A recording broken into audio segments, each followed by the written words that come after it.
আসসালামু আলাইকুম। সবাইকে শুভেচ্ছা জানিয়ে উচ্চ মাধ্যমিক পদার্থবিজ্ঞান দ্বিতীয় পত্রের ক্লাস এখানে শুরু করছি। আমাদের আজকের বিষয় অধ্যায় 8-এর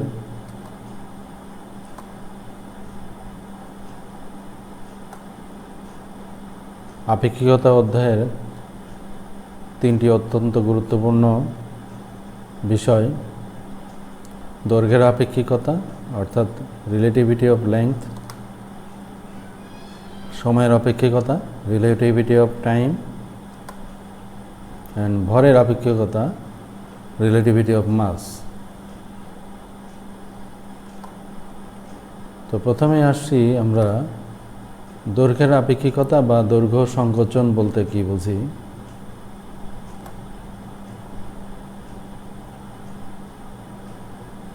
এখানে একটা প্রসঙ্গ কাঠামো আছে। এই প্রসঙ্গ কাঠামোটা স্থির প্রসঙ্গ কাঠামো। স্থির প্রসঙ্গ কাঠামোতে একটা দণ্ড এবি এখানে রাখা আছে। এস ড্যাশ কাঠামোতে এক্স অক্ষ বরাবর একটি দণ্ড এবি রাখা আছে। যেহেতু এই কাঠামোতেই এই দণ্ডটা আছে, এই জন্য এই কাঠামোর সাপেক্ষে এই দণ্ডটা স্থির আছে এবং স্থির দৈর্ঘ্য যেগুলো অর্থাৎ প্রসঙ্গ কাঠামোর সাপেক্ষে যেগুলো দৈর্ঘ্য স্থির, তাদেরকে আমরা এল নট দিয়ে লিখব। L naught is equal to x2 dash minus x1 dash. x2 dash এই দণ্ডটার শেষ প্রান্তের স্থানাঙ্ক এবং s1 ড্যাশ এই দণ্ডের প্রথম প্রান্তের স্থানাঙ্ক। তাহলে এস ড্যাশ কাঠামোর সাপেক্ষে এই দণ্ডের এবি দণ্ডের দৈর্ঘ্য এস ড্যাশ কাঠামোর থেকে পরিমাপ করলে এটাকে আমরা বলি স্থির দৈর্ঘ্য বা ইংরেজিতে বলি প্রপার লেংথ। প্রপার লেংথ আমাদের x2 dash minus x1 dash.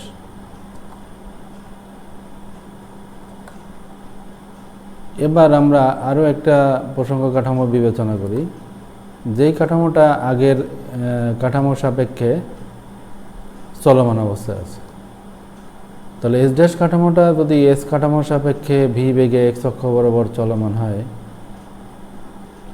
তাহলে এই এস কাঠামোর থেকে এস ড্যাশ কাঠামোর এই বি দণ্ডের দৈর্ঘ্য এটা কি আগের মতোই মনে হবে, না এই দৈর্ঘ্যের কোনো পরিবর্তন, এস কাঠামোর পর্যবেক্ষকের কাছে এই দৈর্ঘ্যের কোনো পরিবর্তন মনে হবে, সেটা আমরা একটু দেখি। নিউটনিয়ান পদার্থবিজ্ঞানে এস এবং এস ড্যাশ উভয় কাঠামোতেই এই দণ্ডের দৈর্ঘ্যের মান একই থাকবে, কিন্তু আইনস্টাইনের থিওরি অফ রিলেটিভিটিতে আমরা এখানে দেখব যে এই এস কাঠামোর থেকে যদি আমরা এই দণ্ডটা দৈর্ঘ্য পরিমাপ করি, তাহলে আগে যে দৈর্ঘ্য ছিল এল নট, তার চাইতে এই দৈর্ঘ্যটা এখন কম মনে হবে। অর্থাৎ এই এস ড্যাশ কাঠামোর থেকে এই দণ্ডের দৈর্ঘ্য এল নট, কিন্তু এস কাঠামোর থেকে এই দণ্ডের দৈর্ঘ্য হবে এল, এবং এখানে এল এবং এল নট সমান হবে না।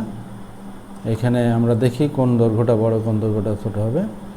দেখো, এস কাঠামোর থেকে পরিমাপকৃত এই দণ্ডের দৈর্ঘ্য এল এবং এস কাঠামো থেকে এই দণ্ডের শেষ প্রান্তের স্থানাঙ্ক x2 আর আদি প্রান্তের স্থানাঙ্ক x1।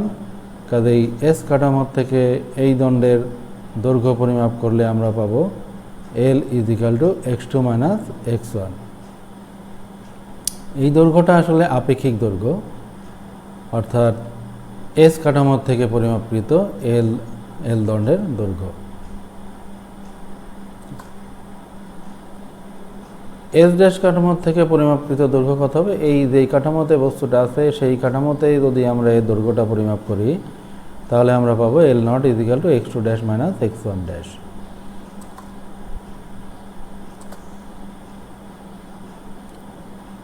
এখন আমরা ইনভার্স লরেন্জ ট্রান্সফর্ম ইকুয়েশন থেকে আমরা লিখতে পারি, আমরা জানি যে লরেন্জ ইকুয়েশনগুলো কি। লরেন্জ ইকুয়েশনগুলোর বিষয়ে এর আগের ক্লাসে আলোচনা করা হয়েছে।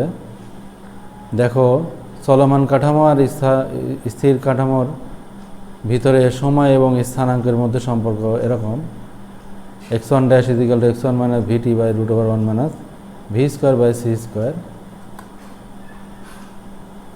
ঠিক একইভাবে x2 dash is equal to x2 minus v t by root over 1 minus v square by c square. এবার আমরা এল নটের ইকুয়েশন থেকে আমরা L naught is equal to x2 dash minus x1 dash এখানে মানগুলো বসাই দিলে আমরা এল নট ইজিক্যাল টু এটার মান এল, তাহলে L is equal to L naught root over 1 minus v square by c square. দেখো বস্তুর বেগ ভি কোনো সময় আলোর বেগের চাইতে বড় হবে না, অর্থাৎ root over 1 minus v square by c square এই মানটা অলওয়েজ লেস দেন 1। এবং লেস দেন 1 দিয়ে এই এল জিরোকে গুণ করলে তাহলে বামের রাশি যেটা আছে এল, এই রাশিটা ছোট হয়ে যাবে, অর্থাৎ এখান থেকে আমরা বুঝতে পারি যে এল লেস দেন এল নট।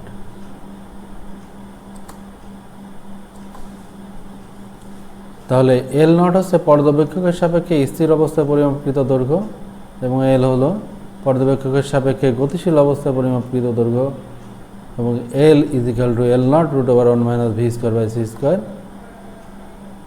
এখন যেহেতু বস্তুর বেগ আলোর বেগের চাইতে কম, অতএব root over v square 1 minus v square by c square less than 1, কাজে L less than L not.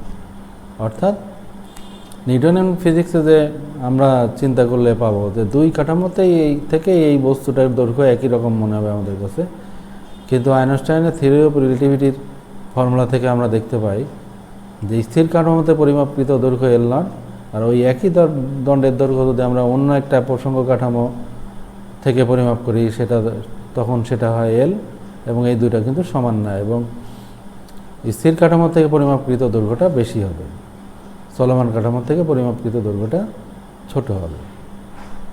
এই গেল আমাদের দৈর্ঘ্যের আপেক্ষিকতা। তাহলে এটাকে আমরা সামারাইজ করলে এইভাবে লিখতে পারি, কোনো পর্যবেক্ষকের সাপেক্ষে গতিশীল অবস্থায় পরিমাপকৃত দৈর্ঘ্য ওই পর্যবেক্ষকের সাপেক্ষে স্থির অবস্থায় পরিমাপকৃত দৈর্ঘ্য এল নট এর চাইতে ছোট হবে।